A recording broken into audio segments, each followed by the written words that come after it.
ইতিহাসে যে কোনো জিনিসকে অ্যানেস্থেসিয়া করার জন্য, অবশ করার জন্য এই লবঙ্গের ব্যবহার ছিল সর্বাগ্রে। তবে এই লবঙ্গ সম্বন্ধে বলতে হলে অনেক কথা বলতে হবে, অনেক সময় নিয়ে বলতে হবে।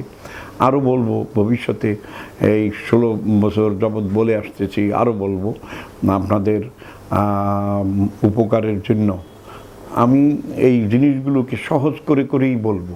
হাত বাড়ালে যা পাওয়া যায়, পা বাড়ালে যা পাওয়া যায়, মায়ের কাছে যেটা পাওয়া যায়, ফুফুর কাছে, ভাবির কাছে, নানির কাছে, দাদির কাছে যেটা পাওয়া যায়, সেটাই হলো আমাদের সবচেয়ে নিরাপদ ঔষধ।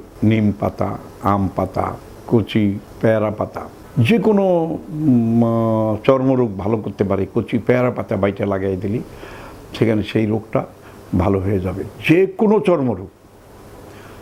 আরও এটা নিয়ে আমি আস্তে আস্তে বলবো। যাদের ধবল আছে, চুলি আছে, সাদা হয়ে যাচ্ছে, সাদা কুষ্ঠ বলে হচ্ছে, মেয়ের বিয়ে দিতে পারতেছে না, ছেলের বিয়ে করে দিতে পারতেছে না, আসলে এটা কোনো রোগই না। শুধু যদি এখানে পেয়ারা পাতা বেটে একটু হলুদ দিয়ে এটা একটু সকাল বিকাল ব্যবহার করতে চান, ব্যবহার করতে পারেন, ব্যবহার করে দেখতে পারেন। আলহামদুলিল্লাহ অলৌকিকভাবে আপনি একটা অস্বাভাবিক সুন্দর রেজাল্ট বের করে নিতে পারবেন পেয়ারা পাতা থেকে।